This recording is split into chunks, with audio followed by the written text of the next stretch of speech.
تو اب میں خطاب فرمانے کے لیے دعوت دیتا ہوں فضل نوجوان مقرر ذیشان فخر اہل سنت سرمایہ اہل سنت حضرت علامہ حافظ محمد آصف قادری صاحب کو کہ وہ اپنے نورانی اور وجدانی بیان سے ہمارے دل کو منور فرمائیں۔ نعرہ تکبیر، نعرہ رسالت، نعرہ رسالت۔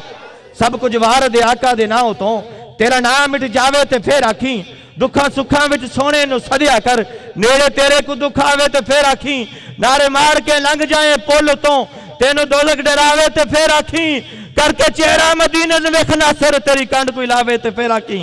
نعرہ رسالت، نعرہ حیدری، محفل میلاد مصطفیٰ، علماء اہل سنت، علماء اہل سنت۔ السلام علیکم ورحمۃ اللہ وبرکاتہ۔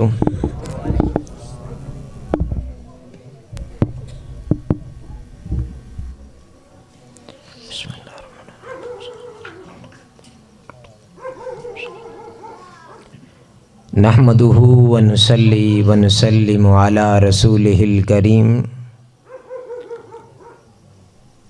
اما بعد فاعوذ باللہ من الشیطان الرجیم، بسم اللہ الرحمن الرحیم۔ قال اللہ تبارک و تعالی فی القرآن المجید والفرقان الحمید، قد جاءکم من اللہ نور وکتاب مبین۔ صدق اللہ العظیم۔ وقال اللہ تبارک و تعالی فی شان حق حبیبہ، ان اللہ و ملائکتہ یصلون علی النبی، یا ایہا الذین آمنوا صلوا علیہ وسلموا تسلیما۔ بآواز بلند پڑھ لیجئے، الصلاۃ والسلام علیک یا رسول اللہ۔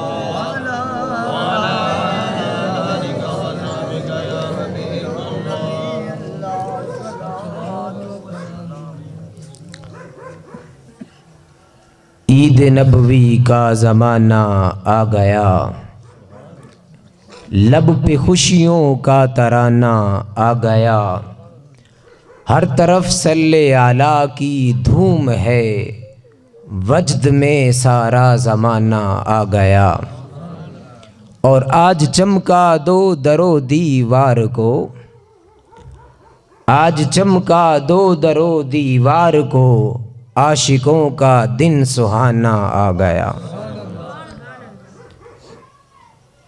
میزبان مجلس محترم المقام مدثر ندیم صاحب، غلام نبی صاحب اور ان کے برادران، اور آج کی اس پہلی محفل جو بعنوان درس عرفان القرآن کے نام سے منعقد ہے، اس میں تشریف لائے محترم المقام قبلہ والد گرامی حاجی محمد طفیل صاحب، محترم المقام حافظ اعجاز علی قادری صاحب، حاجی محمد حنیف صاحب، اور وہ سارے نام اور سارے چہرے جو میری نظروں کے سامنے ہیں۔ آپ تمام احباب کو اس بابرکت محفل میں تشریف لانے پر ہم خوش آمدید بھی کہتے ہیں، مبارکباد بھی دیتے ہیں، اور دعا گو ہیں کہ پروردگار عالم ہم سب کا اس بابرکت محفل میں حاضر ہونا اپنی بارگاہ میں قبول و منظور فرمائے۔ مبارکباد کے مستحق ہیں میزبان مجلس، جو وہ خوش نصیب ہیں جنہوں نے جن کے گھر سے آج باقاعدہ دروس عرفان القرآن کا جو سلسلہ ہے وہ شروع ہو رہا ہے۔ یہ اس کا پہلا درس ہے، انشاءاللہ ہر مہینے میں مختلف ممبر ہیں، وہ آپ کو اعلان کے ذریعے پتہ چل جائے گا، تو ہر ماہ دوسرے کے گھر، پھر اسی طرح مختلف گھروں میں انشاءاللہ یہ سلسلہ جاری و ساری رہے گا۔ اللہ پاک ہم سب کا یہاں مل بیٹھنا اپنی پاک بارگاہ میں قبول و منظور فرمائے، اور آج کی اس بابرکت محفل کا صدقہ اللہ پاک برادرم غلام نبی صاحب ان کو صحت کاملہ، صحت کلی عطا فرمائے، اور صلی اللہ علیہ وآلہ وسلم کے ماہ میلاد، حضور کی ولادت باسعادت کا صدقہ اللہ پاک چاچو منظور احمد مرحوم ان کی قبر کو غری کی رحمت فرمائے، ان کی بخشش فرمائے، ان کے درجات کو بلند فرمائے۔ اور آج کی یہ ساری بابرکت محفل جس میں تلاوت قرآن بھی ہوئی، حضور نبی اکرم صلی اللہ علیہ وآلہ وسلم کی مدح سرائی ہوئی، اور اب تاجدار کائنات صلی اللہ علیہ وآلہ وسلم کا ذکر خیر جو ہو رہا ہے، اس سارے کا ثواب جو اللہ پاک ہمیں عطا کرے، ہم اس کا توسل اور وسیلہ دے کے اللہ کے حضور دعا کریں گے کہ اللہ پاک مرحوم کے درجات کو بلند فرمائے۔ حاضرین محترم، قرآن کریم کی سورہ مائدہ، اس میں سے ایک آیت مبارکہ کا تھوڑا سا حصہ میں نے آپ کے سامنے تلاوت کیا، جس میں اللہ رب العزت نے ارشاد فرمایا قد جاءکم من اللہ، بے شک آ گیا تمہارے رب کی طرف سے نور۔ کس کی طرف سے؟ رب کی طرف سے۔ وَكِتَابٌ مُبِينٌ، اور روشن کتاب۔ اب یہاں پر بات قابل غور ہے کہ بھیجنے والا جتنا عظیم ہوتا ہے، جو بھیجنے والا ہے اس کی عظمت کی وجہ سے جس کو بھیجا جاتا ہے اس کی عظمت کا اندازہ لگایا جاتا ہے۔ اب اگر آپ کے پاس مہمان آئے، ایک مہمان لاہور سے آتا ہے، ایک مہمان وزیر اعلیٰ بھیجتا ہے آپ کی طرف، ایک مہمان وزیر اعظم کی طرف سے بھیجا جاتا ہے، تو کیا سب کا سٹیٹس، سب کا مقام اور سب کے ساتھ سلوک آپ ایک جیسا کریں گے؟ نہیں۔ اگر ایک عالم دین کسی کے پاس اپنا نمائندہ بھیجتا ہے اور دنیا کے اعتبار سے جتنا بڑا عہدہ ہوگا اسی قدر اس بھیجے جانے والے کی قدر و قیمت کا اندازہ لگایا جائے گا۔ تو یہاں پر اللہ پاک نے فرمایا کہ لوگوں، میں نے اپنے محبوب کو نور بنا کر اس دنیا میں بھیجا، تو جس طرح وہ رب عظیم ہے اسی طرح اس کا محبوب بھی عظیم ہے۔ جس طرح وہ خالق عظیم ہے، اس نے اپنے محبوب کو اس دنیا میں بھیجا تو وہ محبوب بھی عظیم ہے۔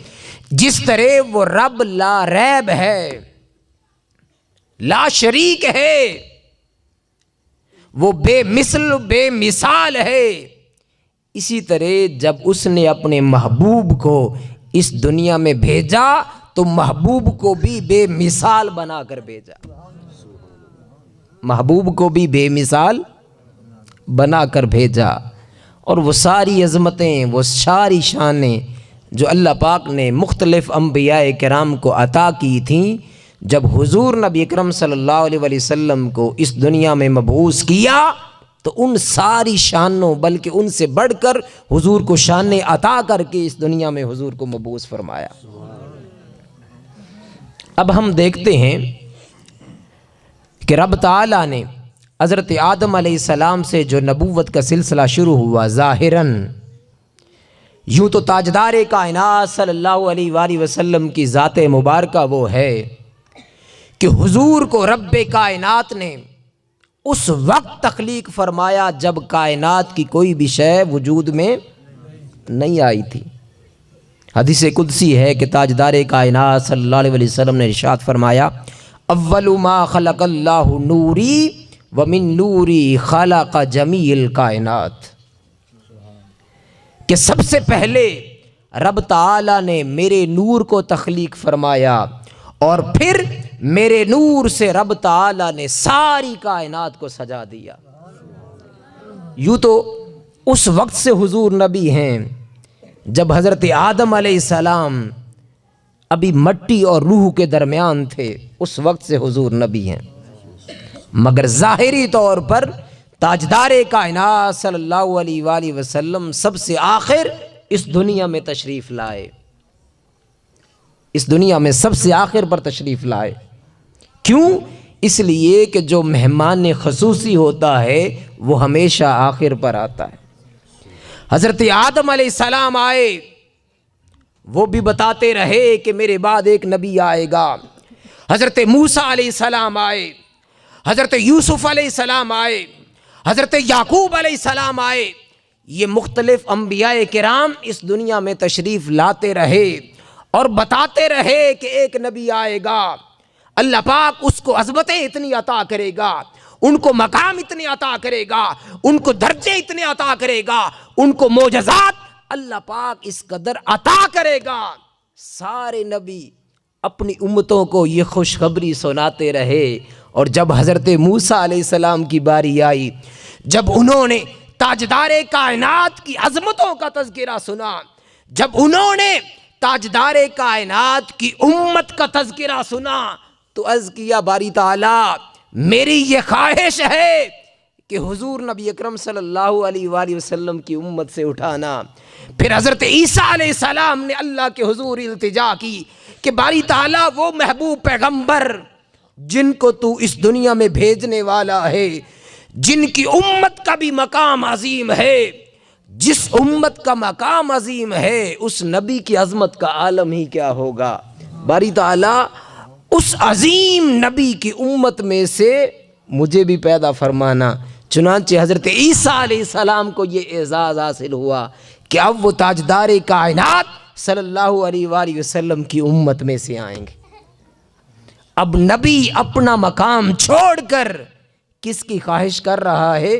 حضور نبی اکرم صلی اللہ علیہ وآلہ وسلم کی امت میں سے آنے کی۔ اس سے آپ اندازہ لگا سکتے ہیں کہ کتنی عظمت ہے تاجدار کائنات صلی اللہ علیہ وآلہ وسلم کی۔ تو یہاں قرآن مجید میں اللہ پاک نے ارشاد فرمایا قد جاءکم من اللہ نور، تحقیق اللہ کی طرف سے تمہارے پاس آ گیا نور۔ اب نور کیا ہوتا ہے؟ نور کا مطلب ہے روشن۔ سورج کیا ہے؟ اللہ کا نور ہے۔ آفتاب اللہ کا نور۔ کبھی سورج کو دیکھنے کے لیے کسی نے لائٹ روشن کی؟ آپ نے دن کو دیوار کو دیکھنا ہو، اپنے کاروبار کو دیکھنا ہو، یا راستے میں سفر کر رہے ہوں روڈ پر، آپ نے کوئی بھی چیز دیکھنی ہو تو اس کے لیے آپ ابھی سفر کریں گے تو اس کے لیے روشنی ہوگی، اور دن کو کریں گے تو آپ کو روشنی کی ضرورت نہیں۔ اس کی وجہ کیا ہے؟ کہ سورج اس کو روشنی دے رہا ہے۔ کیا آپ میں سے کوئی ہے جس نے سورج کو دیکھنے کے لیے بھی کبھی لائٹ کا استعمال کیا ہو؟ نہیں۔ سورج سب کو روشن کرتا ہے، جو جو سورج کے ساتھ لگتا ہے سورج اس کو روشن کرتا چلا جاتا ہے، اور جو سورج سے چھپتا چلا جاتا ہے وہ اندھیرے میں چلا جاتا ہے۔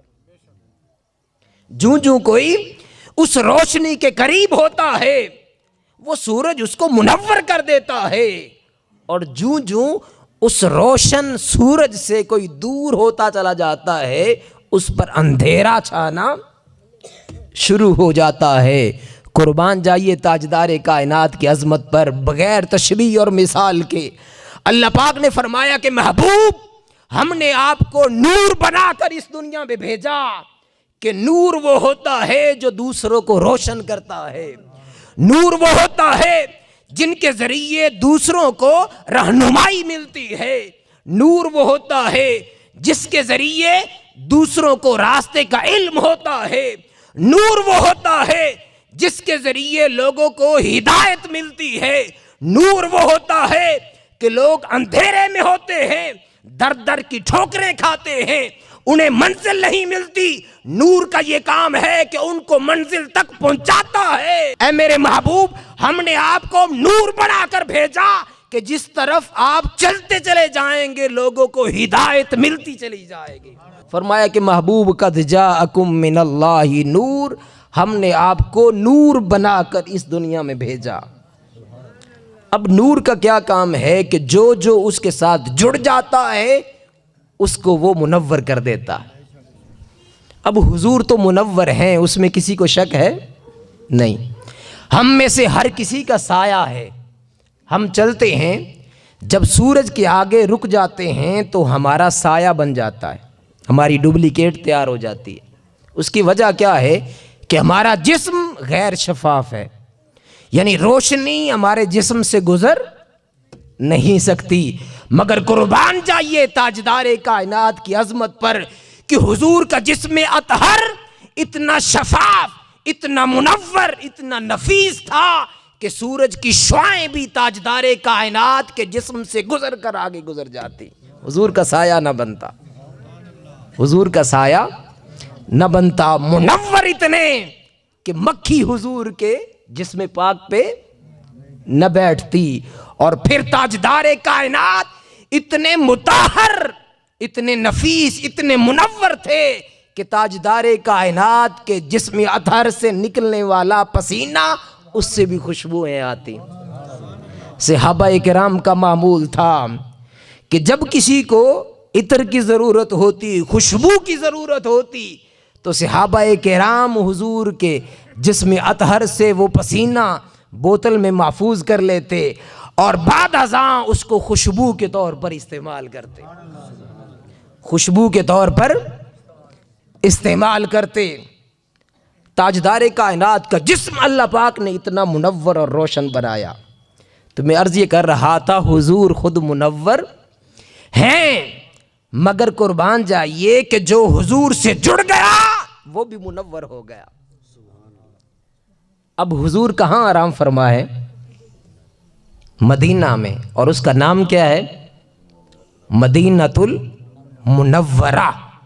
یہ وہی ہے یثرب جو بیماریوں کا گڑھ تھا، مگر تاجدار کائنات جب ہجرت کر کے مکہ سے مدینہ آتے ہیں تو وہی یثرب جو بیماریوں کا گڑھ تھا، تاجدار کائنات کے قدم لگنے کی دیر ہے کہ وہی مدینۃ المنورہ بن جاتا ہے۔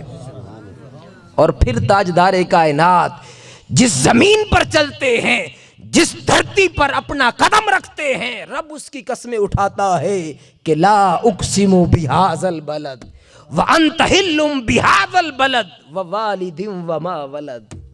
رب قسمیں کھاتا ہے کہ محبوب قسم ہے اس شہر مکہ کی۔ کیوں؟ اس لیے کہ محبوب تو اس میں پیدا ہوا۔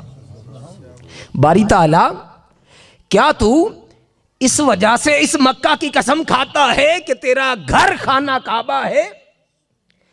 باری تعالی کیا تو اس شہر مکہ کی قسم اس لیے کھاتا ہے کہ وہاں پر حجر اسود ہے؟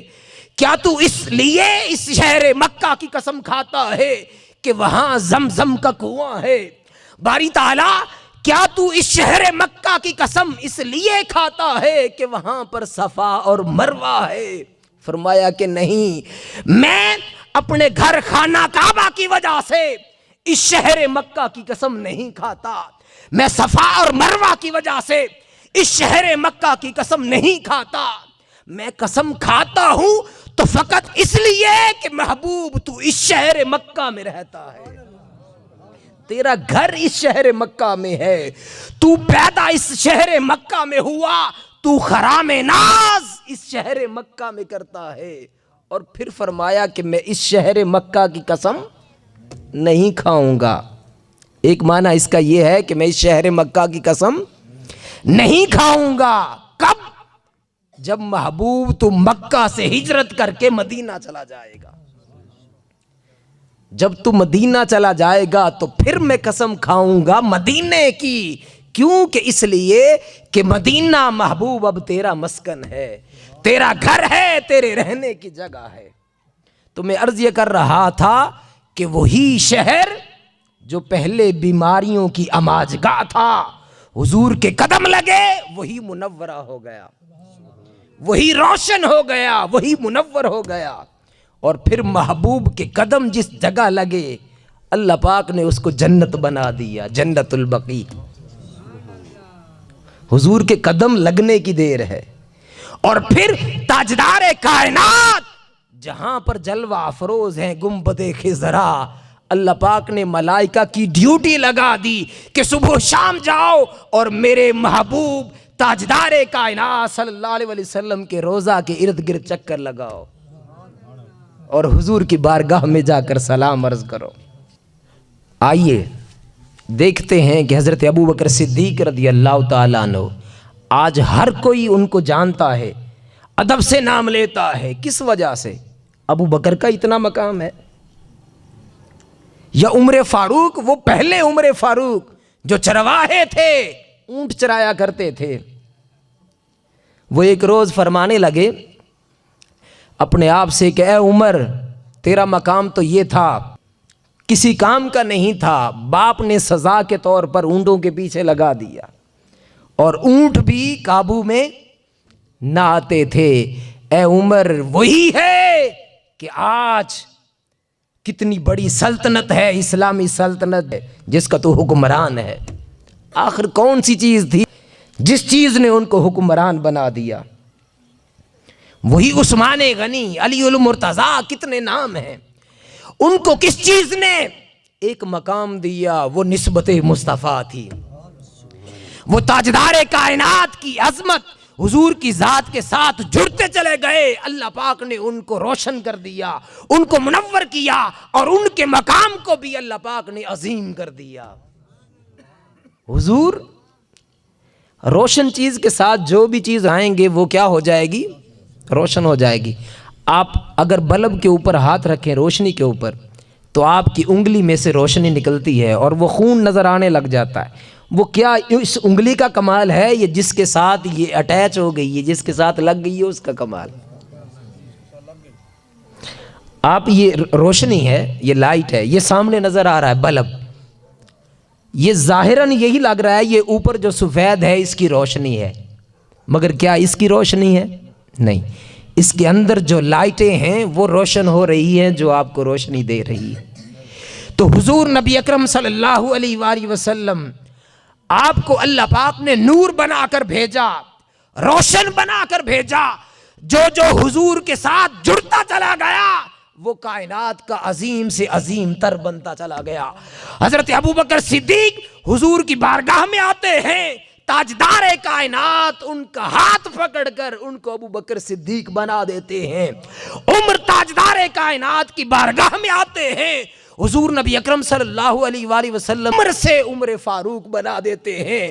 عثمان غنی حضور کی بارگاہ میں حاضر ہوتے ہیں تو حضور نبی اکرم صلی اللہ علیہ وآلہ وسلم سیدنا عثمان غنی کو ذو النورین بنا دیتے ہیں. حضرت سیدنا علی المرتضیٰ حضور کی بارگاہ میں آتے ہیں تو تاجدار کائنات ان کو حیدر کرار بنا دیتے ہیں.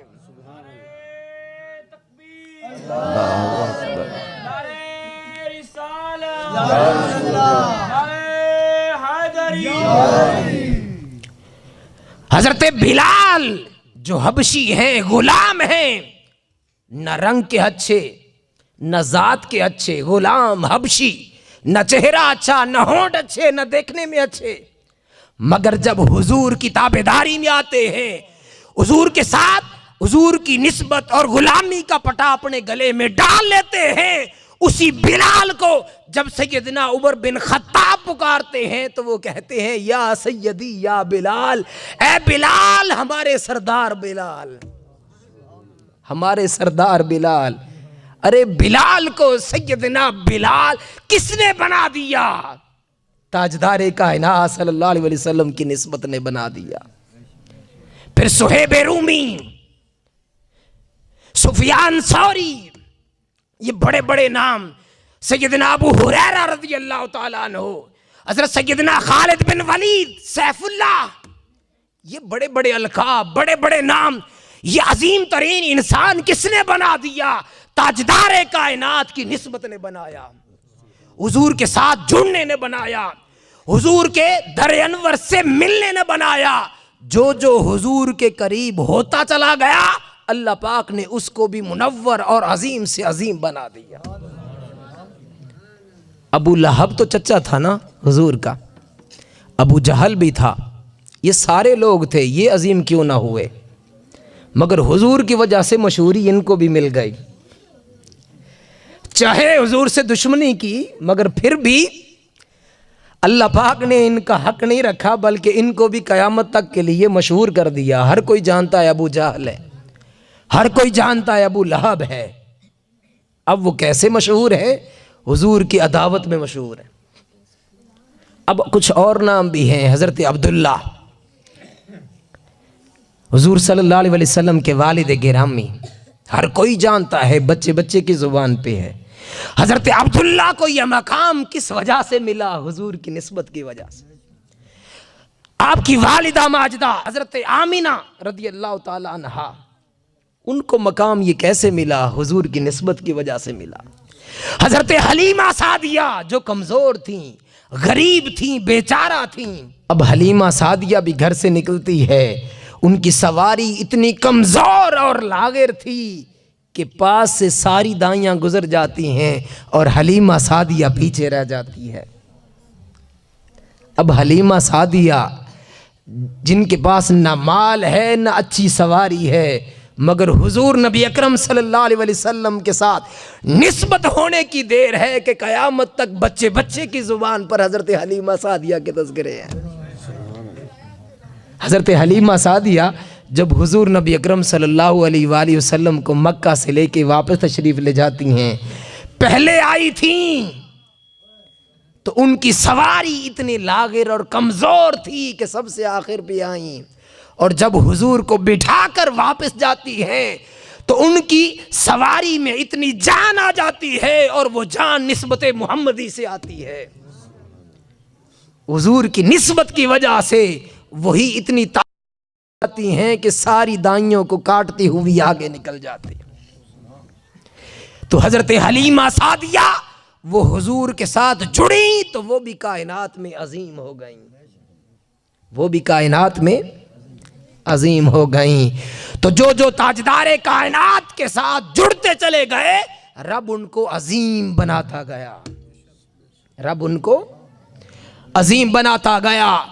پھر اسی طرح دنیا میں ہزاروں لوگوں کی اولادیں ہوتی ہیں، ہزاروں لوگوں کی اولادیں ہوتی ہیں، مگر جو مقام اولاد مصطفیٰ کا ہے وہ کسی اور کا نہیں.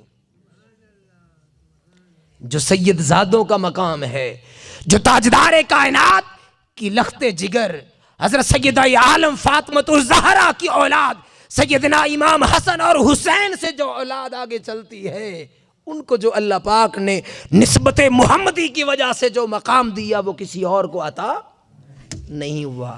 یہ مقام کیوں ملا؟ حضور کے ساتھ جڑنے کی وجہ سے، حضور کے ساتھ تعلق بنانے کی وجہ سے. جو تعلق بناتے گئے اللہ ان کو عظیم کرتا گیا. بڑی عجیب بات ہے کہ کائنات کے اندر بہت سے لوگ ہیں جن کو کسی عہدے کی وجہ سے شہرت ملتی ہے. آپ کئی لوگ دیکھتے ہیں، اب مثال کے طور پر اب ہمارا وزیر اعظم عمران خان ہے تو بہت سارے لوگوں کو پہلے علم نہیں ہوگا، اب ہر کسی کو پتہ ہے. اسی طرح کئی لوگ ہیں، بعضوں کو جو مقام ملتا ہے، شہرت ملتی ہے، وہ کس وجہ سے ملتی ہے؟ کسی اچھی جاب کی وجہ سے. بعضوں کو شہرت ملتی ہے کسی اچھے خاندان کی وجہ سے. بہت سے لوگ آپ جانتے ہیں، اور اگر کسی وہ بڑے خاندان سے نہ ہوں تو آپ کو ان کا علم نہ ہو، مگر قربان جائیے حضور کی عظمت پر. اللہ پاک نے فرمایا کہ محبوب ہم نے آپ کو نور بنا کر بھیجا، نور بھی ایسا کہ جب اس دنیا میں تشریف لائے آپ کے والد گرامی کا پہلے ہی انتقال ہو گیا. پھر حضرت سیدنا عبد المطلب کا یہ وصال ہو جاتا ہے. یہ سب کیا تھا کہ اللہ پاک نے حضور کو نور بنا کر بھیجا، اس وجہ سے آپ کو کمزور خاندان میں رکھا، غریب خاندان میں رکھا، تاکہ کوئی یہ نہ کہے کہ یہ خاندان کی وجہ سے عظیم ہوا، یا اس کی ماں عظیم تھی، یا اس کا باپ عظیم تھا، یا اس کا خاندان عظیم تھا، یا شہر عظیم تھا، اس وجہ سے آپ کو عظمت ملی. ان سب میں کمزور خاندان میں اللہ پاک نے حضور نبی اکرم صلی اللہ علیہ وسلم کو بھیجا تاکہ پتہ یہ چلے کہ تاجدار کائنات کسی اور سے بنانے سے عظیم نہیں ہوئے، بلکہ رب تعالیٰ نے حضور کو خود عظیم بنا کر اس دنیا میں بھیجا ہے. عظیم بنا کر اس دنیا میں بھیجا ہے. تو حاضرین محترم، میں عرض یہ کر رہا تھا کہ اللہ پاک نے فرمایا کہ قد جاءکم من اللہ نور و کتاب مبین، کہ بے شک ہم نے آپ کو بھیجا ہے نور بنا کر،